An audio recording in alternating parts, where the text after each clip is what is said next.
चैत्र नवरात्रि के 7वें दिन दुर्गा माँ के कालरात्रि रूप की पूजा की जाती है। माँ दुर्गा जी का सप्तम स्वरूप माँ कालरात्रि देवी है। दुर्गा माँ की पूजा का 7वां दिन नवरात्रि के दिन के लिए बहुत ज़्यादा महत्वपूर्ण बताया गया है। शुभ फल देने वाली यह माता शुभंकरी माता भी कहलाती हैं। माँ कालरात्रि की पूजा करने से काल का भी नाश हो जाता है। माँ के इस स्वरूप को वीरता और साहस का प्रतीक माना गया है। कालरात्रि माँ की कृपा से भक्त हमेशा के लिए भय से मुक्त हो जाता है। उसे अपने शत्रुओं से फिर कभी भी भय नहीं सताता। यदि उचित मंत्रों के द्वारा और विधि विधान से माता की पूजा की जाती है तो वह काल को भी जीतने वाली होती है। तो पूरी वीडियो बहुत ध्यान से देखिएगा, चैनल को सब्सक्राइब कर लीजिएगा और कमेंट में जय माता दी अवश्य लिखिएगा। माँ कालरात्रि का स्वरूप अंधकार सा काला है। कालरात्रि माँ के 3 नेत्र हैं जो कि ब्रह्मांड की तरह गोल हैं। माँ के इस रूप की सवारी गधा है। उनके ऊपर उठा दाहिना हाथ वर मुद्रा में है। इसी तरह के नीचे वाले हाथ में अभय मुद्रा है।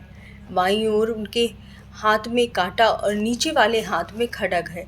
माँ कालरात्रि की पूजा आपको किस प्रकार करनी है और कौन से मंत्रों का जाप करना है, क्या भोग लगाने से माता रानी प्रसन्न हो जाती हैं। देवी भागवत में इसका बहुत ही विधि विधान से वर्णन है, तो बहुत ही ध्यान से सुनिएगा और जय माता दी कमेंट में अवश्य लिखिएगा। माता रानी की चौकी जो अपने पूजा स्थान पर लगाई हुई है, वहीं पर माता रानी कालरात्रि का स्वरूप का स्मरण करना है। उसके उपरांत जो आपने घट स्थापना कर रखी है उसके अंदर थोड़ा सा जल डाल दीजिएगा।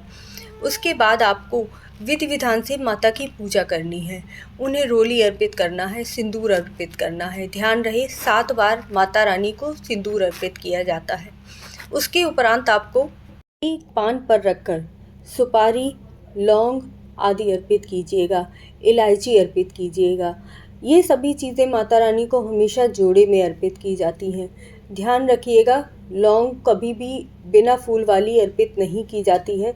इसीलिए माता रानी को जो भी अर्पित कीजिए पूरा साबुत ही अर्पित किया जाता है। नारियल भी माता रानी को साबुत ही चढ़ाया जाता है। इसके उपरांत माता रानी के समक्ष भोग अर्पित करना है।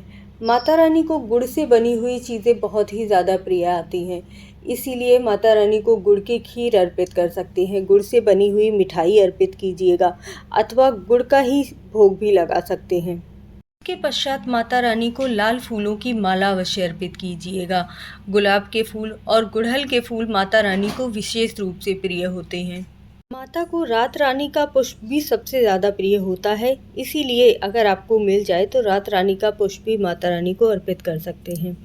इसके उपरांत माता रानी की आरती उतारनी चाहिए। उनके समक्ष कुछ मंत्रों का जाप करना चाहिए।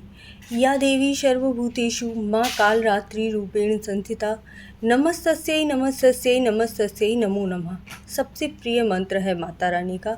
इस मंत्र से माता रानी का जाप करना चाहिए। एक वेणी जपा कर्ण पूरा नग्ना खरा स्थिता लंबोष्ठी कर्णिका कर्णी तैला भक्ति शरीर नाम पादो लोह लता कंटक भूषणा वर्धना मूर ध्वजा कृष्णा काल रात्रि भयंकरी। इस मंत्र का भी जाप कर सकते हैं। इसके उपरांत आरती करने के बाद जयंती मंगला काली भद्रकाली कपालिनी दुर्गा क्षमा शिवा धात्री स्वाहा स्वधा नमोस्तुते मंत्र का जाप करना चाहिए। इसके उपरांत 108 बार ओम ईम हीम क्लीम चामुंडाय विच्चे नमः मंत्र का जाप करना चाहिए। बहुत ही पावरफुल होता है ये मंत्र, ओम ईम हीम क्लीम चामुंडाय विच्चे नमः। इस मंत्र का जाप अवश्य करना चाहिए। अगर कर सके तो 108 बार इस मंत्र का जाप कर लेना चाहिए। इस प्रकार माता रानी के मंत्रोच्चारण करने के उपरांत माता रानी की कथा भी अवश्य सुननी चाहिए। कालरात्रि को काली का ही रूप माना जाता है। काली माँ इस कलयुग में प्रत्यक्ष फल देने वाली देवी हैं। काली, भैरवी तथा हनुमान जी ऐसे देवी देवता हैं जो शीघ्र ही जागृत हो जाते हैं और शीघ्र ही फल प्रदान करते हैं। जो भी मनोवांछित फल है उसे प्रदान करने में यह देवता सक्षम होते हैं। दुर्गा सप्तशती में वर्णित कथा के अनुसार महिषासुर के वध के समय माँ भद्रकाली की कथा का वर्णन मिलता है। युद्ध के समय महाभयानक दैत्य समूह देवी को रण में भूमि में आते देख उनके ऊपर ऐसे बाणों की वर्षा करने लगा जैसे बादल में मेरुगिरी के शिखर पर पानी की धारा से बारिश हो रही हो। तब देवी ने अपने बाणों से उस बाण समूह को अनायास ही काटकर उसके घोड़े और सारथियों को भी मार डाला। साथ ही उसके धनुष तथा अत्यंत ऊंची ध्वजा को तत्काल ही काट दिया। धनुष कट जाने पर उसके अंगों को अपने बाणों से बीत डाला और भद्रकाली ने शूल का प्रहार किया। उस राक्षस के शूल के सैकड़ों टुकड़े हो गए और वह महादैत्य प्राणों से अपने हाथ धो बैठा। इसीलिए माँ कालरात्रि का रूप बहुत ही भयंकर होता है और काल स्वरूप होता है। इस प्रकार कथा पढ़ने के उपरांत, दुर्गा चालीसा पढ़ने के उपरांत और दुर्गा सप्तशती पढ़ने के उपरांत माता की आरती करनी चाहिए। कालरात्रि जय जय महाकाली, काल के मुख से बचाने वाली।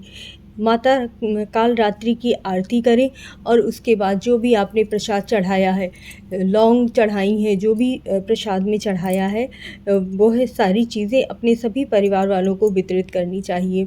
दान का भी बहुत ज़्यादा महत्व होता है, इसीलिए जो भी आपकी सामर्थ्य अनुसार हो वह प्रतिदिन आप ज़रूर दान करें। कन्याओं को दान करें, ब्राह्मणों को दान करें।